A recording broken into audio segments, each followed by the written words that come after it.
Amen. So mga kapatid, welcome sa ating Morning Revival Preview. At bagong topic na tayo sa linggong ito. Kasi week 5 na. So ang title ng ating MR for this week is The Righteousness of the Bride. Pag tinagalog natin, ito ay ang katwiran ng kasintahang babae. Katwiran naman ang tatalakayin natin ngayon. Amen. Magbabasa na ako ng mga Bible verses natin. 1 John 1:9. If we confess our sins, He is faithful and righteous to forgive us our sins and cleanse us from all unrighteousness. Amen. So ito namang verse na ito ay kailangan alam ng lahat. Sapagat ito yung paraan kung paano tinutuos ang kasalanan. Bagamat tayo naligtas, nagkakasala pa rin tayo. Pero paano mo tutuusin yung kasalanan mo? Malinaw na sinabi rito, kailangan ipahayag natin ang ating mga kasalanan. At kung ito ay gagawin natin, siya ay tapat, matuwid na patatawarin tayo sa ating mga kasalanan at lilinisin tayo mula sa lahat ng mga hindi makatuwirang bagay. So kasalanan yon, yung mga hindi makatuwirang bagay, yung mga bagay na yan ay kasalanan. No? Kaya, ang mahalaga, ihayag natin, ikumpisal natin, aminin natin sa harapan ng Panginoon. Ang ating mga kasalanan, isa-isa. Yan, kaya ganyan. At yung kasalanan natin, hinihingi natin ng patawad sa Diyos. Hindi tayo nagko-confess sa tao. Hindi naman tayo sa tao nagkasala sa Diyos.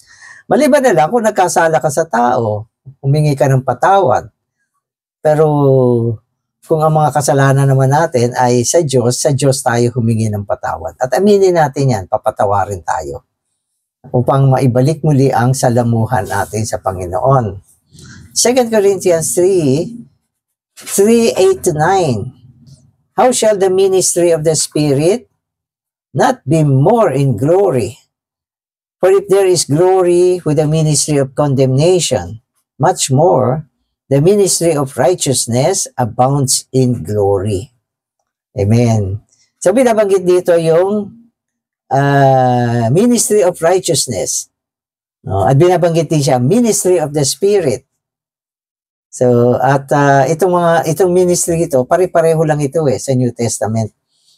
Sapagkat panahon ngayon ng Spirit, ministry of the Spirit siya. No? Sapagkat ang Espiritu ay nagdadala ng katwiran sa atin, ministry of righteousness. At sapagkat ito ay nasa panahon ng bagong tipan, ministry of the new covenant. So, gano'n. So, ano lang yan, iisa lang yan. Amen. Okay, so basahin na natin to. God is righteous as well as holy. Whereas holiness is related to God's inward nature. Righteousness is related to God's outward acts, ways, actions, and activities. Everything God does is righteous. Binanggit dito yung dalawang attributes ito Ibig sabihin ito ay mga katangian ng Diyos. Sa dalawang katangian ng Diyos ang binanggit dito, katwiran at kabanalan. Ang Diyos ay matuwid, ang Diyos ay banal. Okay. Ang kanyang pagiging banal ay nasa panloob na bahagi ng kalikasan ng Diyos. So, ibig sabihin, ang kabanalan ay kalikasan ng Diyos. Ang katwiran naman ay may kinalaman sa paggawa ng Diyos, sa kanyang pamamaraan, sa kanyang pagkilos, at sa lahat ng mga aktibidad ng Diyos. Ibig sabihin, nasa action to. Gumagawa siya sa prinsipyo ng katwiran. Kapag gumawa siya, walang mali. Laging tama at laging makatwiran. So, ang Diyos ang nakakagawa niyan. Yung mga tao, mahirap na magsalita. Wala sa katwiran lahat ng ginagawa karamihan. Kaya nagkakagulo Wala sila sa katwiran. Ang Diyos laging nasa katwiran. Pag gumawa siya, wala kang mahahanap na butas na mali siya. Lahat tama ang kanyang ginawa. At pati yung pamamaraan niya, tama din. Yung pagkilos niya, tama din. At ano pa, ang kanyang mga activity ay lahat tama. Hindi lang tama sa mata ng tao, tama din siya sa mata ng Diyos. Maging ang Diyos, hindi siya makahanap ng butas para ito ay pintasan. O kaya ay akusahan. Walang ganyan. Laging tama ang kanyang paggawa. So, yan yung sinasabi nating holy, kalikasan niya. Righteousness, ito ay ang kanyang pagkilos, paggawa. Amen. So, the righteousness of God is what God is in His action with respect to justice and righteousness. Whatever God is in His justice and righteousness constitutes His righteousness. Amen. So ano man ang Diyos tungkol sa kanyang ginagawa, gagawin, pagkilos, lahat ito ay nasa loob ng hustisya. Justice, hustisya. Okay, so lahat ng bagay ay nasa may hustisya lahat at may katwiran lahat. Wow. Kaya perfect ang Diyos natin eh. Wala kang makitang mali. Kung tutusin, ang Panginoong Hesus, ang Diyos na nagkatawang tao, bago siya inihain sa krus, dumaan muna siya sa pagsusuri. Alam niyo ba yung pagsusuri ng Diyos? Ito ay upang kilatisin kung siya ay merong kamalian. Wala sila nakita. No, ganun din yung mga kordero sa lumang tipan. Bago nila ihain yan, i-examinin muna yan ng ilang araw.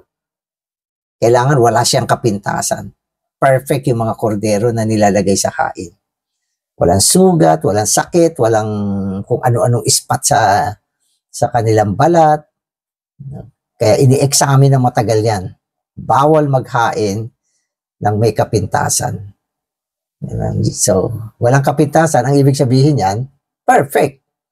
Walang kapintasan, matuwid. Makatwiran, nasa katwiran. Amen. Our experience of Christ rests on the foundation of God's righteousness. The foundation is not our fervency or victory. It is God's righteousness, the unshakable foundation of God's throne. God has shown forth His righteousness by forgiving our sins. In this way, God has proved that He is righteous. Now, such righteousness of God is our solid foundation. Amen. So, maganda yung sinabi rito. Okay.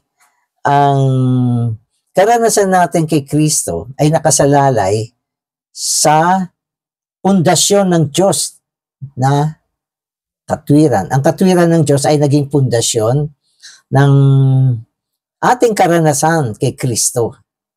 No? At ang pundasyon na ito ay hindi nakasalalay sa ating pagiging marubdob, fervent, ganyan, o victorious. No? So, hindi yan. No? Ang pundasyon na ito ay hindi mo kayang ugain.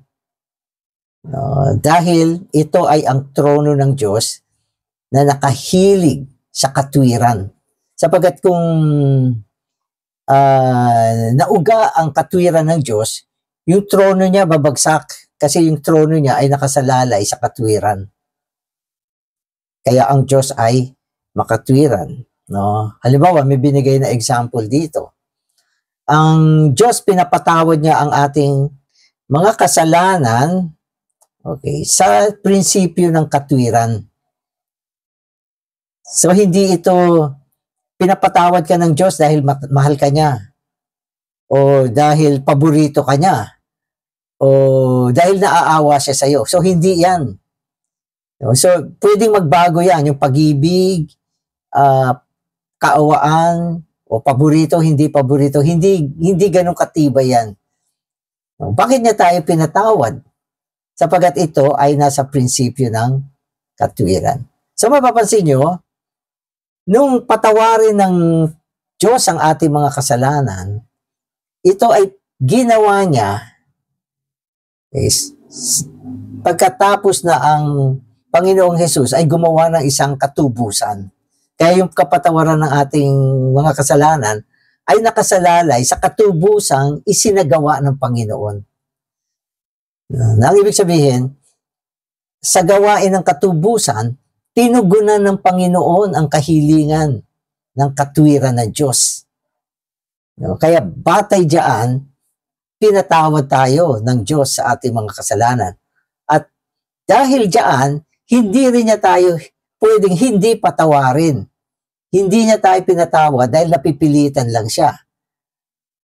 O kaya dahil mahal niya tayo. O kaya dahil naaawa siya sa atin. Hindi. Ang kapatawaran na ito, okay, ay batay sa katwiran. Sapagkat ang katubusan na isinagawa ng Panginoong Hesus ay tumugon sa makatwirang kahilingan ng Diyos. Ano ba ang kahilingan dito? Siyempre, ito ay kahilingan ng kautusan na kung may nagkasala, dapat mamatay. Hindi pwedeng patawarin. So, ang kasalanan ay walang kapatawaran. Dapat siyang bayaran ng kamatayan. So, yan ang kautusan. Kaya, sa pamamagitan ng katubusan na isinagawa ng Panginoong Hesus, na kung saan siya ay namatay. Kailangan niyang mamatay upang tayo ay mapatawad. Kaya ang kapatawaran ng ating mga kasalanan ay batay sa kamatayan ng Panginoong Hesus. At dahil namatay ang Panginoong Hesus, hindi na tayo pwedeng singilin ng Diyos. Di ba? May namatay na eh. Sabi niya, ang kabayaran ng kasalanan ay kamatayan. So, binayaran niya. Kapag binayaran, bayad na.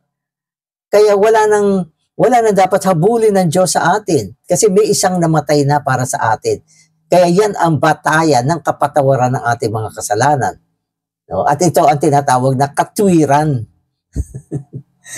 So, naiintindihan nyo? Kaya yun yung magandang example ng katwiran dito. No? Kaya ang Diyos natin, ang kanyang pundasyon ay katwiran. Diyan ang pundasyon ng kanyang trono. Diyan nakapatong ang kanyang trono sa katwiran. Ang ibig sabihin ng trono, ito ay ang kanyang posisyon. Bilang isang pinakamataas na sa lahat ng buong sansinukob. Wala siyang katiwalian. Ibig sabihin, walang katiwalian, walang kalikuan, walang mali. Sapagkat kung magkakaroon ng kalikuan, katiwalian, babagsak siya. Pero hindi pwede mangyari yun. Dahil ang kanyang gawa ay katwiran. Amen.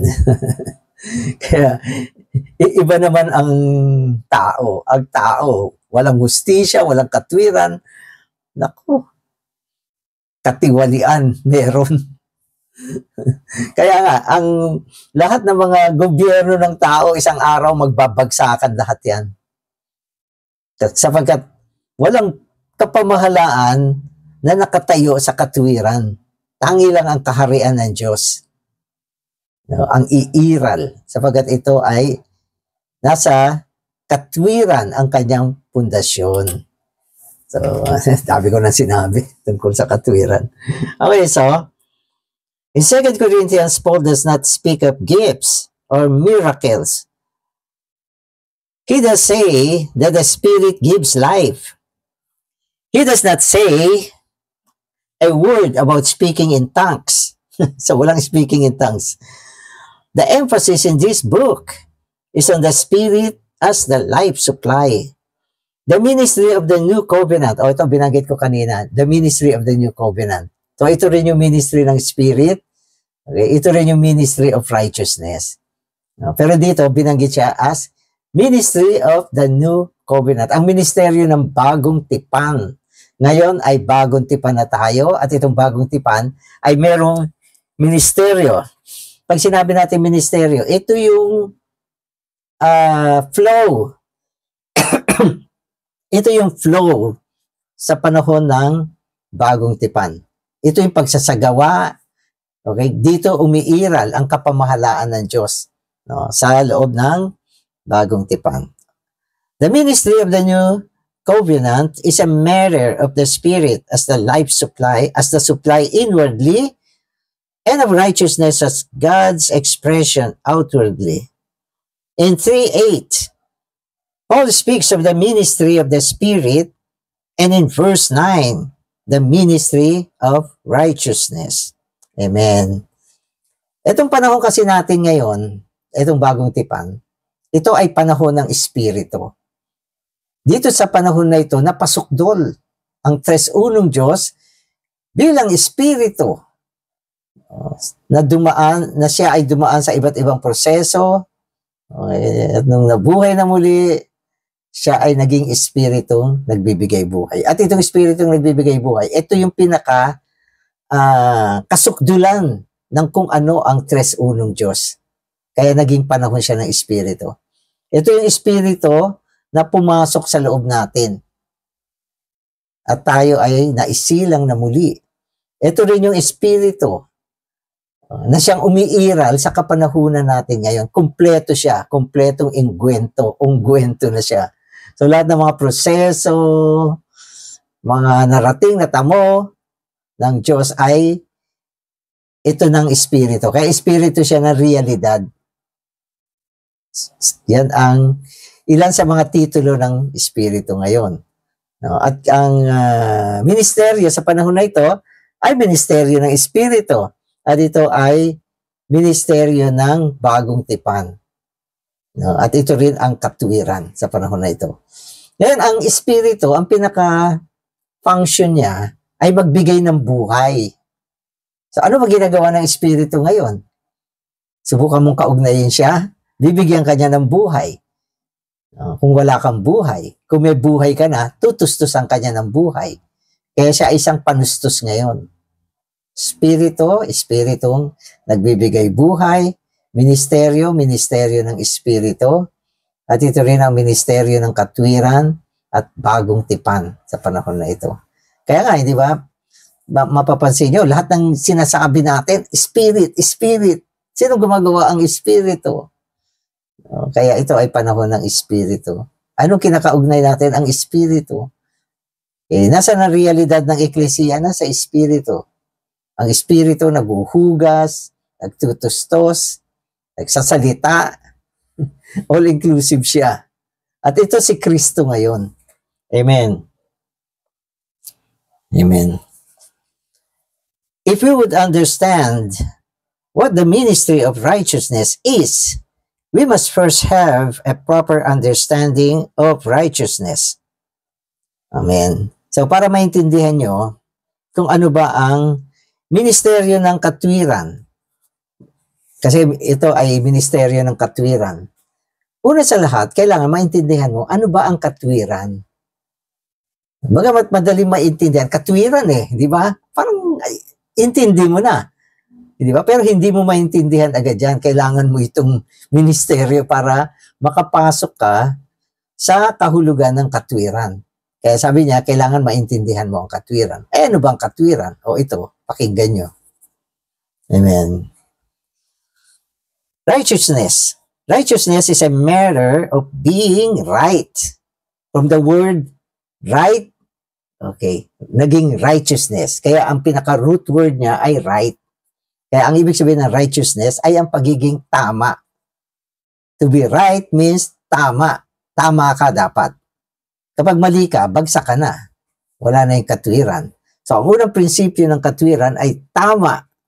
Okay. When we have the Spirit living, moving, and acting within us in a way that is real and substantial, we are automatically right with God, with others, with ourselves.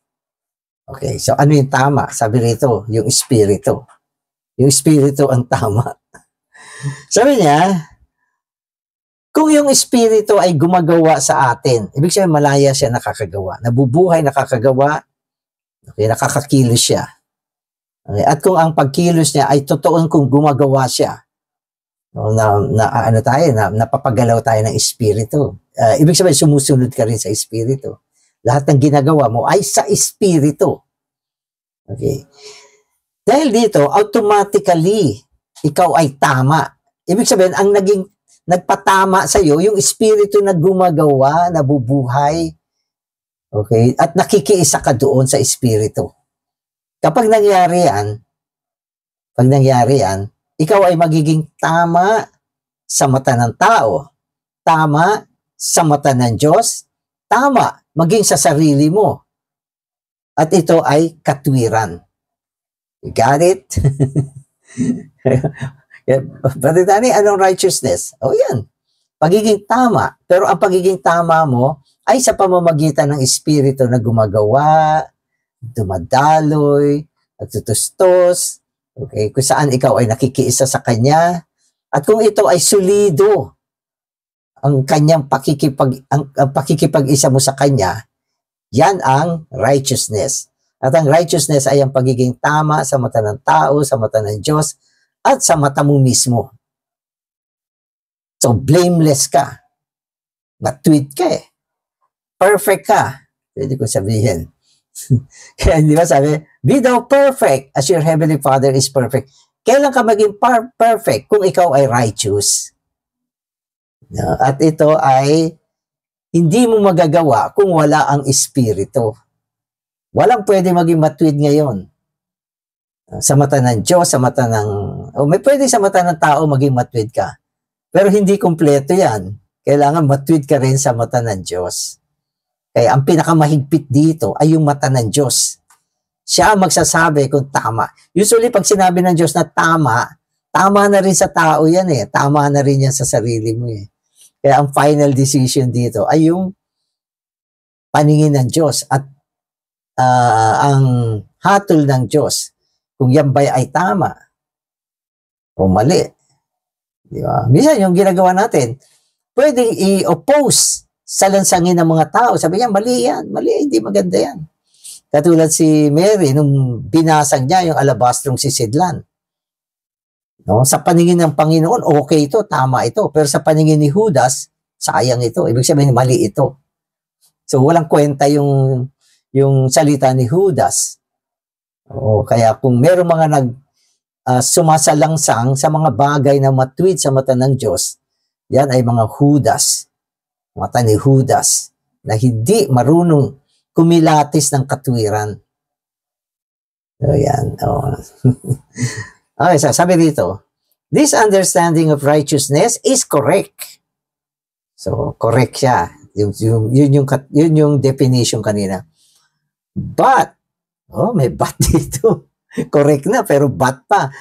But it's not adequate. Hence, we must go on to see something further regarding righteousness. Ang tingin ko rito, yung but niya, ay yung righteousness lang na tama sa mata ng tao. At tila tama rin sa mata ng Diyos. At tila tama rin sa mata mo. Pero, sabi niya, merong pang isang bagay na dapat makita natin tungkol sa katwiran, mas mataas. So, tingnan natin. In 1 Corinthians 15:34, Paul says, awake from the drunken stupor, righteously and do not sin. For some of you are ignorant of God. So may binanggit dito salita. Sige, sabihin ko. What does it mean to awake from a drunken stupor righteously? Amen. So, pakinggan niyo yung salitang drunken stupor righteously. Mahaba siya. Okay. Ano ang ibig sabihin niyan? Kung saan sinabi ni Paul, magsigising kayo mula sa drunken stupor righteously. So, yung mga word kasing ito, halimbawa yung drunken, ang ibig sabihin ng drunken, lango. Lango, wala sa sarili. Yung stupor, ganyan din ang meaning niyan. No, yung stupor, parang mga taong lutang. Lutang. Lango, lutang. No, at pwedeng sabihin natin parang bangag. Kasi drunken bangag yan sabi ni Paul, magsigising kayo mula sa ganyang kondisyon. Okay. Tapos pakinggan nyo to. Ito kasi medyo mahirap intindihin. Sabi niya, it means to become sober in such a way that we are right with God, with others, and with ourselves. A believer who is sober will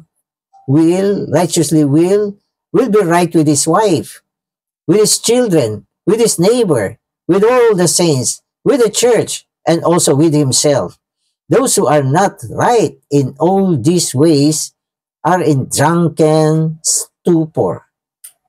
Amen. So, so ganito yan eh. May mga tao kasi na parang lango, wala sa sarili, bangag. Maski anong mangyari, hindi siya nakikipagtalo. Wala, hindi mo siya mapapagalit.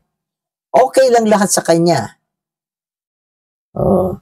Ngayon, parang sa mata ng tao, itong taong ito ay matwid, ang sarap kasama. Hindi tumututol, hindi nagrereklamo, hindi nang aaway, hindi nagrereklamo, hindi ng opinion.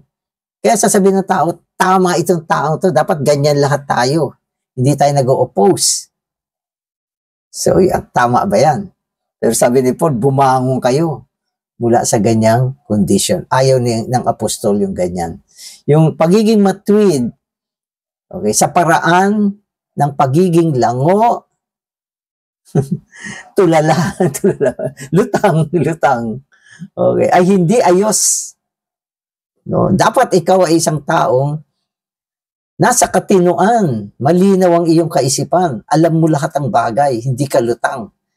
Pero sa kabila niyan, nabubuhay ka sa espiritu, gumagawa ka sa espiritu, sumusunod ka sa espiritu.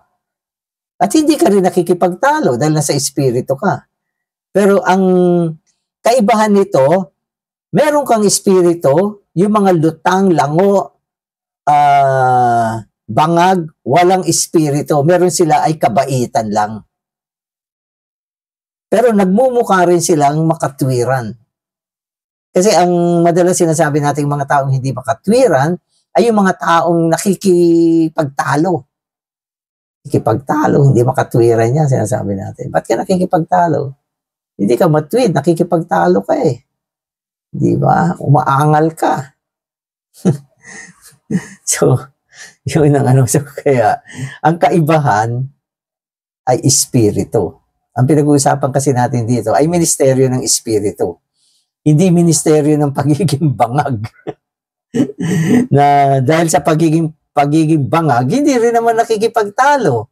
Hindi rin naman nakikipag-awa. Hindi rin nangangatwiran. Pero sabi ni Paul, awake! Magsigising kayo mula sa ganyang kondisyon. Amen.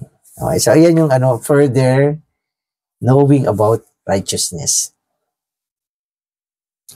Amen. Okay. Sana ako. If we did not have the new covenant ministry, we would not have the Spirit, and we would not have righteousness.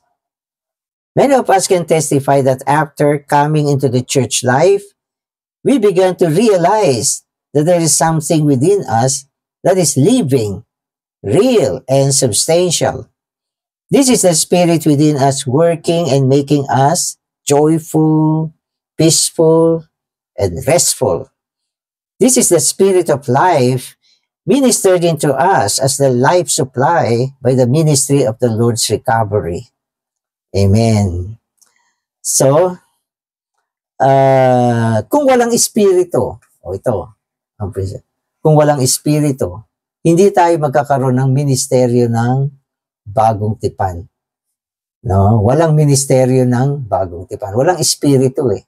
Ang anumang ministeryo yan, hindi yan magiging ministeryo ng bagong tipan. Okay? Ang factor, bakit nabuo yung ministeryo ng bagong tipan ay dahil sa espiritu na naidala sa atin. Kaya binabanggit niya rito yung experience ng spirit. No? Mula nang nadala tayo sa buhay eklesiya, di ba? Naramdaman natin na sa kalooban natin, mayroong isang buhay na persona na gumagawa, di ba? Siya ay aktibo, buhay, totoo siya, Okay? Ano pa? At malakas, matibay ang kanyang paggawa. Ano yan? Yan yung espiritu na gumagawa sa atin. At kadalasan, nakakadama tayo ng pagiging masigla. Sabi niya, joyful. May kagalakan, may kapayapaan, at may kapahingahan na nadadama tayo. At lahat ng yan ay isang pagpapatunay na ang gawain ng Panginoon ngayon ay sa pamamagitan ng Espiritu na nasa loob natin at nagpapatotoo sa mga damdamin na nararanasan natin ngayon.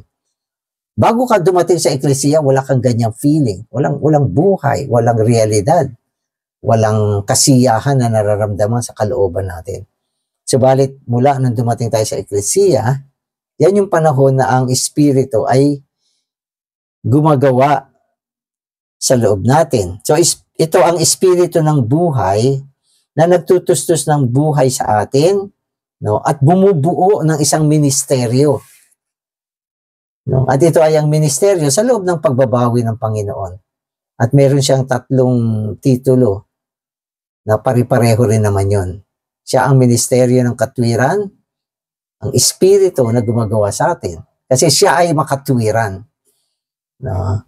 Siya ay Espiritu ng bagong tipang ekonomiya ng Diyos. Bagong tipan. Sapagat ito ay panahon ng bagong tipan. At siya ang ministeryo ng Espiritu. Kasi Espiritu siya na gumagawa. At ito yung bumubuo ng katwiran. Pwede ko nang diretsuhin yung pamagat natin. Ang katwiran ng kasintahang babae. So ang kasintahang babae, meron siyang katwiran, no, na binubuo ng katwiran sa loob ng bagong tipan. Kung hindi yan, hindi siya mabubuo. No? Sapagkat ang tangi lamang ang katwiran, ang uri ng katwiran na ito, ang magbubunga sa katwiran ng kasintahang babae. Before you experience the Spirit in this way, it may have been very easy for you to argue with your wife or husband.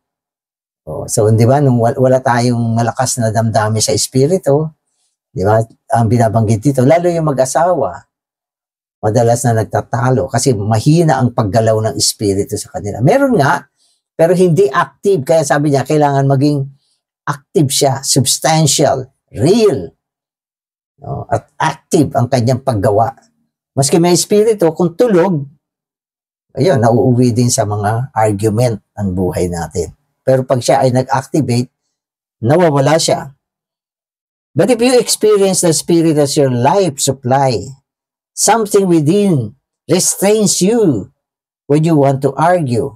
So yan na yung nangyayari. Yung minsan, yung desire na makipag-argue, andun pa din. Kasi hindi mawawala yan eh.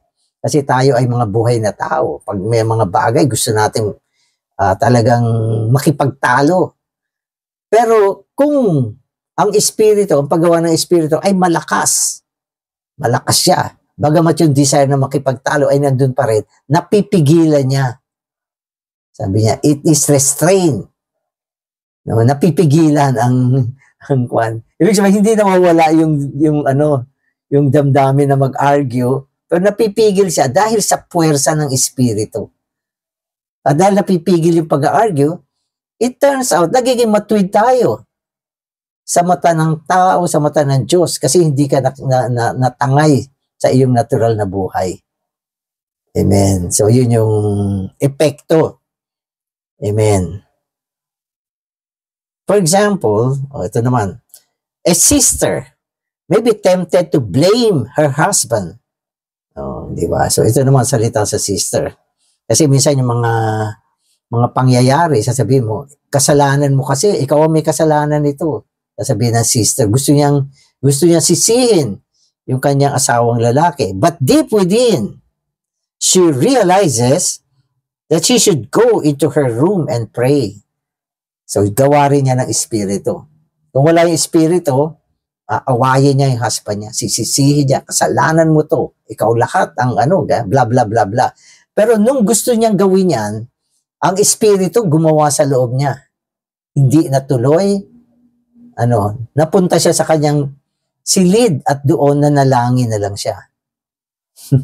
So, yan, Espiritu yan. O di righteous siya. Amen. This experience comes from the Spirit as the life supply and that is ministered into us through the new covenant ministry. Yan, so malinaw na. No, ang ministeryo ay ministeryo ng Espiritu na naihasik tungo sa loob natin at siya ay aktibong gumagawa sa loob natin. Dinadala tayo sa daan ng katwiran. No, ang ibig sabihin, walang gulo. Sapagkat ang daan ng katwiran, kadalasan ay daan ng kapayapaan. Daan ng kaayusan, daan ng kahinahunan, daan ng pagkakasundo, daan ng pag-ibig. So lahat ng mga virtue at saka attributes na ibubunga sa pamamagitan ng ministeryo ng Espiritu. Kung walang Espiritu, di ba? Pagtatalo, pagkakagalit, pagsisisihan, hindi matigil na awayan, minsan nauuwi na sa sakitan. Kaya nawala na lahat ng katwiran, no? At nakangiti na ang dyablo. So, amen. Maganda ba ang bride pag ganyan? Hindi siya maganda. Sapagkat hindi siya nabubuhay sa katwiran. Kaya ngayon pinakita sa atin ang katwiran ng kasintahang babae. Ito ay ang ministeryo ng Espiritu ng katwiran at ng bagong tipan na nakasalalay sa Espiritu na naihasik tungo sa loob natin. Amen. So last paragraph na ako. Perhaps in a church meeting, not a word is spoken concerning the Spirit as a life supply. Although nothing is said concerning this, it is nevertheless a fact that in the meeting the Spirit is ministered to you. There is a ministry in the recovery that inscribe the process triune God as a life-giving Spirit into our being. Amen. So yan yung magandang bagay sa atin. Hindi naman lahat binabanggit natin yung Espiritu, pero ang maganda rito, tayo ay nasa realidad ng Espiritu, lalo na sa panahon ng ating pagpupulong. Minsan wala namang instruction. O sandali, bago tayo mag-meeting, lahat tayo nasa Espiritu muna. Wala na. Ibig sabihin, automatic sa pamamagitan ng ating mga panalangin, no? Pakikipag-isa sa Panginoon, nadadala tayo sa loob ng Espiritu, no? At ito ang Espiritu ng bagong tipang ministeryo. Amen. Amen. So, salamat Panginoon. Salamat sa Espiritu mo na dinala mo tungo sa amin. At mula sa Espiritong ito, Panginoon, kami nakakapamuhay sa loob ng katwiran. Panginoon, ang iyong Espiritu, dinadala kami sa ministeryo ng bagong tipan. At ganoon din sa ministeryo ng katwiran. Salamat Panginoon, pinakita mo sa amin ang katwiran ng kasintahang babae na walang iba kundi ang ministeryo ng katwiran, ang ministeryo ng bagong tipan. Nawa kami ay palagi mabuhay sa loob ng Espiritu upang sa ganon kami ay maging mga makatwiran, laging matuwid, tama sa mata ng tao, sa mata ng Diyos, maging sa aming sarili. Amen.